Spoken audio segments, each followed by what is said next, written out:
सीख जो जिंदगी बदल दे।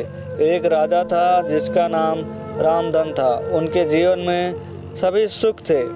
राज का कामकाज भी ऐसो आराम से चल रहा था।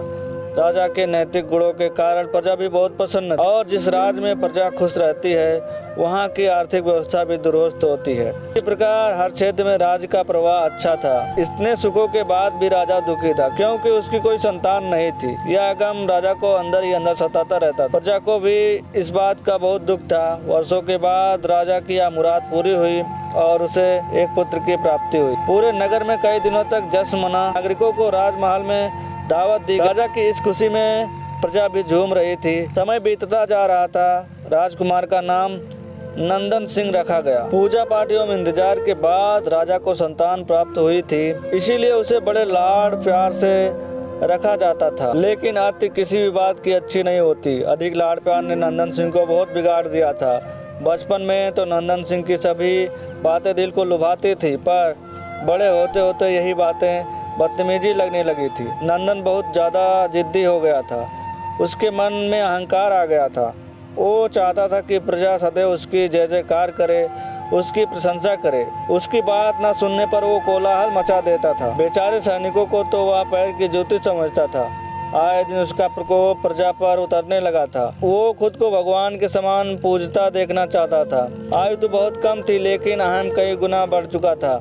नंदन के इस व्यवहार से सभी बहुत दुखी थे। प्रजा आए दिन दरबार में नंदन की शिकायत लेकर आती थी, जिसके कारण राजा का सिर लज्जा से झुक जाता था। यह गंभीर विषय बन चुका था। एक दिन राजा ने सभी खास दरबारियों एवं मंत्रियों की सभा बुलवाई और उनसे अपने दिल की बात कही कि वो राजकुमार के इस व्यवहार से अत्यंत दुखी हैं। राजा राजकुमार इस राज्य का भविष्य हैं।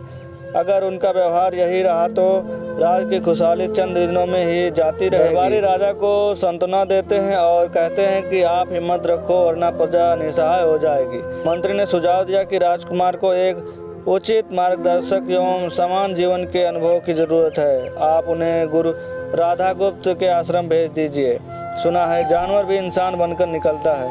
यह बात राजा को पसंद आई और उसने नंदन को गुरु जी के आश्रम भेजा। अगले दिन राजा अपने पुत्र के साथ गुरु जी के आश्रम पहुंचे। राजा ने गुरु राधागुप्त के साथ अकेले में बातचीत की और नंदन के विषय में सारी बातें कही। गुरु जी ने राजा को आश्वस्त किया और वह जब अपने पुत्र से मिलेंगे तब उन्हें गर्व महसूस होगा।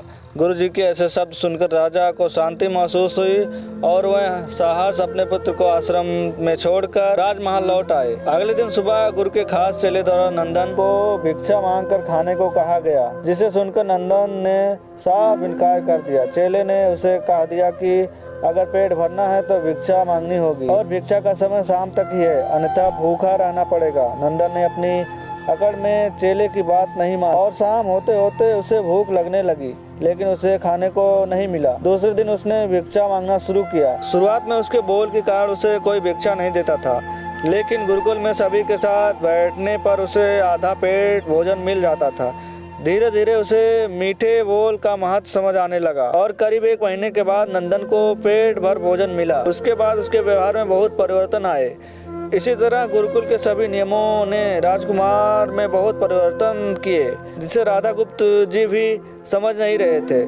एक दिन राधागुप्त जी नंदन को अपने साथ सुबह सवेरे शहर पर चलने कहा। दोनों शहर पर निकल गए। रास्ते भर बहुत बातें की। गुरु जी ने नंदन से कहा कि तुम बहुत बुद्धिमान हो और तुम्हें बहुत अधिक ऊर्जा है, जिसका तुम्हें अच्छी दिशा में उपयोग करना आना चाहिए। दोनों चलते चलते एक सुंदर बाग में पहुंच गए, जहां बहुत सुंदर सुंदर फूल थे, जिनसे बाग महक रहा था। गुरुजी ने नंदन को बाग से पूजा के लिए गुलाब के फूल तोड़ने कहा।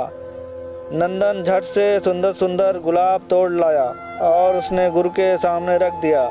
अब गुरुजी ने उसे नीम के पत्ते तोड़कर लाने कहा। नंदन वो भी ले आया। अब गुरुजी ने उसे एक गुलाब सूंघने दिया और कहा, बताओ कैसा लगता है। नंदन ने गुलाब सूंघा और गुलाब की बहुत तारीफ की। फिर गुरुजी उसे नीम के पत्ते चख कर उसके बारे में कहने को कहा। जैसे ही नंदन ने नीम के पत्ते खाए, उसका मुंह कड़वा हो गया और उसने उसकी बहुत निंदा की और जतर कतर पीने का पानी ढूंढने लगा। नंदन की यह दशा देख गुरुजी मुस्कुरा रहे थे।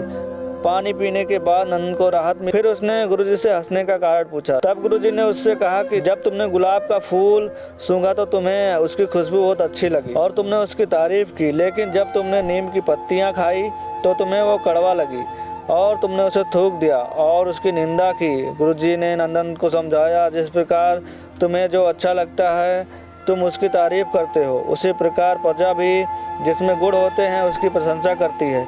अगर तुम उनके साथ दुर्व्यवहार करोगे और उनसे प्रशंसा की उम्मीद करोगे तो यह कभी भी दिल से नहीं कर पाएंगे। इस प्रकार जहाँ गुण होते हैं वहाँ प्रशंसा होती। नंदन को सभी बातें विस्तार में समझ आ जाती हैं और वह अपने महल लौट जाता है। नंदन में बहुत परिवर्तन आता है और वो बाद में एक सफल राजा बनता है। कहानी की शिक्षा। गुरु की सीख ने नंदन का जीवन ही बदल दिया। वो एक क्रूर राजकुमार से एक न्यायप्रिय दयालु राजा बन गया। इस कहानी से हमें यही शिक्षा मिलती है कि हम में गुण होंगे तो लोग हमेशा पसंद करें, लेकिन अगर हम अवगुणी हैं तो हमें प्रशंसा कभी नहीं मिल सकती। तो दोस्तों, कैसा लगा ये कहानी? अगर पसंद आए तो प्लीज़ आप लोग जो है चैनल को सब्सक्राइब कर लीजिए और न्यू कहानी का वीडियो देखने के लिए बेल आइकन भी दबाएं, जिससे हम लोग नेक्स्ट वीडियो अपलोड करें तो आप लोग को नोटिफिकेशन सबसे पहले मिले। तो मिलते हैं इसी तरह जो नेक्स्ट कहानी के वीडियो में।